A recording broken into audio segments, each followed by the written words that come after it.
Hello and welcome. First, let me begin by saying thank you to all of you joining this call.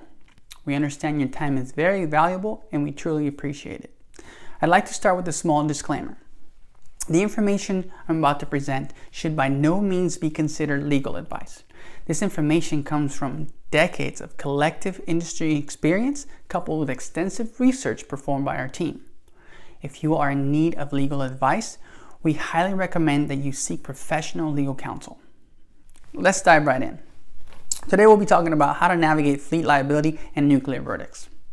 The sad reality today is that 8-figure nuclear verdicts against companies are skyrocketing. While many factors contribute to this growth, knowing how to protect your business, fleet, and drivers is key to avoiding and mitigating potential litigation. Today we're going to learn a little bit about what's fueling these trends and how to best position your organization to protect yourself. My name is Mauricio Berber. I'm the president of RMJ Technologies and Predictive Coach. My business partner and I started this business back in 2006. At the beginning, our primary focus was to help companies better their bottom line. Through the use of telematics, we could significantly improve their efficiency and significantly reduce their costs. But then something happened. Over time, we began to realize that the challenges that we were learning about in the fleet industry were a lot deeper than that. Some were financial, but the most important one, the one that really stood out to us, was the amount of life being lost as a result of risky driver behavior. So our mission became clear. We not only have to provide our customers with technology that can help their bottom line, but we also needed to provide them with something that can help them reduce that risk and reduce the amount of life being lost. Our agenda is pretty straightforward. We're going to just talk about the definition of nuclear verdict. We're going to talk about the rise of these verdicts, share some stats, talk about what's fueling the verdicts, how to best protect your fleet and organization. We'll talk about the strengths and weaknesses of telematics. Yes, there are weaknesses and there are issues that we need to talk about because for the most part, it's been painted as a beautiful, most amazing thing in the world, which it is, but there are other factors that are putting the organization at risk. And then through the extensive research that we did, we're going to share with you some steps that can help you better protect your organization against a nuclear verdict or a willful negligence claim. Simply put, what is a nuclear verdict? A nuclear verdict is defined as a jury award in which the penalty exceeds $10 million. Simple, right? Well, that's happening a ton. And now we can talk about the rise of nuclear verdicts. It turns out that rising insurance premiums and nuclear verdicts are often cited in carrier bankruptcies as the primary cause for shutting down. Think about that for a second. A lot of transportation companies are shutting down as a result of a nuclear verdict or their insurance premium skyrocketing. And that's very common nowadays. Well, at the end of 2019, estimates are that trucking bankruptcies nearly quadrupled in comparison to 2018. Insurance carriers are so tired of paying out these nasty verdicts that they're just exiting the industry altogether. Understanding that the margins for companies are already very limited, and you couple that with the insurance premiums eating a majority of those margins, it makes a company think twice about staying in business. And we've heard and we've seen that happen time over time, where people are just saying, you know what, screw this, I'm out, I cannot take it, I'm not even making any money anymore. The stress is just not worth it. And then there's the intangible disaster. One challenge of analyzing and predicting nuclear verdicts is their intangible nature. They're often so disconnected from reality in terms of award amounts compared to actual economic damages. People are just throwing random numbers, they're sticking. And we'll talk a little bit about how or why that's happening. But first, let's take a look at some stats. This was released in June of 2020 by ATRI. That is the American Transportation Research Institute, where they looked at 600 cases between 2006 and 2019. Now, between 2006 and 2011, there were only 26 cases over $1 million awarded. But between 2015 and 2019, there were 300 cases of over $1 million. That's an average growth of nearly 51.7% between 2010 and 2018. Taking into account that standard inflation only grew by 1.7% and healthcare costs only grew by 2.9%, there's a significant delta between those two. And the graph shows it. So, what's fueling these nuclear verdicts? Well, let's dissect that a little bit. The emergent tactics from the plaintiff's bar aimed at getting jurors to punish defendants is highly successful.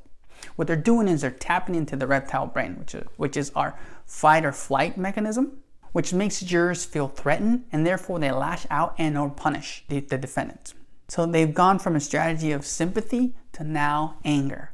And they're angering these juries enough to be able to say this plaintiff deserves many millions of dollars. And it's sticking. So these emerging tactics have left the defense bar scrambling to catch up. They're truly trying, they're behind. They're trying to play a game that's so fine-tuned nowadays that it's very difficult and very seldom that there are firms that are very successful in combating nuclear verdicts. So these tactics, because they're so successful, they're spreading like wildfire nationwide. There are highways littered with billboards talking about, if you've been in an accident, call me. If you've been in an injury, you've been injured by a trucking company, call me. And I mean, just in Texas alone, we see the Texas Hammer just throwing it around, just talking about how he can get you so many different crazy settlements, a lot of money. And so that's becoming a bit of an issue because it's just becoming a norm. The other issue is that there's a growing distrust in corporate America. Remember, jurors are human, and they relate more so with the person who's been hit by the trucking company than they do with the actual the company or the corporation that they're looking to make a judgment on. So that is a key component, right? If there is a human factor and there's already a distrust in corporate America and the corporations, jurors are going to side on the side of the plaintiff. And of course, there's the anchoring damages effort. Suggesting a dollar amount, even if fictitious, jurors tend to gravitate towards that number. So in other words, if the plaintiff's bar does a good enough job of angering the jury and they throw a crazy number up there, the jury is naturally going to gravitate towards it because they made a strong case that they need to teach that corporation a lesson. And often they do. How do we protect your fleet? Are telematics alone enough? We've learned over the last 15 years of being in business that in order to have a successful telematics system in place, you need to make sure you address key elements. First one is you have to be able to manage the data. Today, nowadays, everybody across the board who offers telematics has a beautiful reporting suite, a beautiful scorecard. And that's great. I think that's amazing. It's great optics. But you need to be able to close the gap between data, discipline, and outcome. In other words, you have to be able to take that data and translate it into discipline and be able to get good outcomes, change the behavior. But then there's the now what? There's all this data that comes in. Managers are already overwhelmed by the amount of work they have on their plate. Now you asking them to look at the data, process it, and then bring drivers in for discipline. Unless you clone that manager, which is nearly impossible, but not outruled, it's not going to happen. And oftentimes it doesn't. So if the now what is not addressed in what we're saying, I have all this data, but what do I do with it? If that's not addressed, you automatically get exposed to willful negligence. It's only a matter of time before a driver gets into an accident as a result of risky driver behavior. The court orders a subpoena, and then they find out that your managers have not been able to, or just have not looked at the data to correct it. Often that's looked at as willful negligence. But as a result of having the willful negligence, automatically comes our next point, which is the nuclear verdict. If the jury finds out that you had this information available, but decided not to act on it, that's when they say, you know what, you're evil, you don't care. You simply just care about the dollar and you don't care about saving lives. That's when it gets really ugly. So we have to look at GPS tracking as a double-edged sword. On one end, we have great optics, again, great efficiency, increased operations, better management, better vehicle use, optimum fuel usage, all of that fun stuff. But on the other side, there are three key elements that are ticking time bombs. The volumes of data that are coming in that are not being managed, the unintentional or intentional neglect of the data from the managers, exposing to the willful negligence, right? So now we have three very important ticking time bombs that need to be looked at and carefully addressed. So how do we address those? Simple. You have to align yourself with the very reliable end-to-end safety suite. In our experience, we found that these have worked very well. You have to have a robust telematics system, one that gives you all the reports, all the things that I mentioned. In today's day and age, it's the word of the driver and the corporation against the plaintiff and the jury who needs to be able to really believe the story. Many cases, if there's not a camera in a vehicle, it's going to be the word of the driver against the witnesses who often are startled or vaguely remember and they have a blurry recollection of what occurred. And it's far from reality. Video does not lie. So if you have video evidence that shows that your driver wasn't at fault or your company wasn't at fault, it exonerates you quickly. It saves you a lot of time. It saves you a lot of money. It saves you a lot of headache. So video is very important to have. But even having telematics and having the video will be pointless unless you actually correct the behaviors, because the telematics is going to tell you how your drivers are doing. Not all are going to be doing great. Some are going to need some attention. The video will also tell you all the near misses that you had. You hand those keys to those drivers on a regular basis, and you hope that they don't do something stupid. But because emotional driving is a thing, and they're blasting their music full throttle, or if they're late, they're going to drive a lot more erratically than they usually would. Especially if you're not sitting in the passenger seat, which we know is not realistic for you to clone yourself and be in the passenger seat of every vehicle. So your hope is that they do what's best for the company and what's best for them. Sometimes the rationale doesn't really kick in, and they act on emotion. So they're speeding, they're doing erratic behaviors, can sometimes lead to an accident. That leads us over to, how do we address that? How do we take that heavy lifting off of the managers so we're getting all this data, video clips, reports, scorecards, and we translate it into an effective way of correcting that behavior? Well, it's simple. We actually really dug deep into understanding how that all works and what it was going to take to fix that. And so we created Predictive Coach, which is behavior-based automated driver training. Now that's important. The behavior-based and automated driver training is important because what happens is we're putting control on the risk manager to be able to say what their risk tolerance is. How many speeding infractions are they going to allow? How many hard braking infractions will they allow for one single day? How many seatbelt violations will they allow? Now remember, seatbelt is a huge deal. And with the geotab device, you can actually know when your drivers are wearing the seatbelt or not. That could save a life. But we take those behaviors based on the risk tolerance of the fleet manager. Once those behaviors are reached and broken, then a digestible 3 to 5 minute course is assigned to that driver. Two things happen. One, the driver is now aware that he's being held accountable for his behavior, and the management is actually paying attention. And two, we're creating a paper trail, evidence that if ever they were subpoenaing your GPS tracking records, they're going to show that you were proactively coaching your drivers to make them better. In a case study done by Virginia Tech, they were able to show that through the use of behavior-based automated driver training, we were able to reduce risky driving behaviors by as much as 74%. Our hope when we created Predictive Coach was to hit at least 25%. When they came back with a 74% reduction, we were floored. And it's quite excited, to be frank, because this is the missing piece to that gap that we were talking about. The now what? We get the data, what do we do next? We assign driver training. And even as good as the driver training is, it's really not going to work unless you have a policy that's proactive in safety. If there is no policy that's stern about making sure that drivers adhere to the policies, you might as well not waste your money on what I would call paperweights. The data's there, you're not managing it. The video's there, you're not looking at it. The trainings are assigned, but you're not really holding them accountable. You might as well not waste your money. It's so important that the fourth and most important part of this equation is the proactive safety policy. So I emphasize that because all of those things coupled together, it's the dream team, right? It's the dream team to be able to protect your organization. But if you don't have that final one, which is a stern policy, then you're wasting your time and money. So simply stated, it's important to have a comprehensive safety program and orientation. It's super important to have end-to-end safety solution suite. And when I say end-to-end safety suite, and we talk about those products that we talked about earlier in the previous slide, it's important that you don't get swayed to go buy something cheap, something cheap from China because it's very inexpensive, or on Amazon. Although those products could be good, those are probably better used for a consumer, not for a commercial. These things have to withstand temperatures, beta, vibrations, all these different things. So you have to have things that are reliable and proven, tested in that environment. Many times we hear customers saying, well, or people saying that, hey, you know what, I bought this because I wanted to go the cheap route, and then when I really needed it, the video didn't work. So what is the point of buying that, right? And now I still have to pay the settlement. So just be careful not to just go buy something off the shelf or order online just because it's cheap. Make sure that you have something that's been tested, proven to actually work and be reliable. And number 3, do everything in your power to avoid points of negligence, specifically willful negligence. Take the data, process the data, assign to corrective measures based on that data. And then be proactive in addressing the safety issues. Again, if a training course, for example, gets assigned, make sure it gets done on time.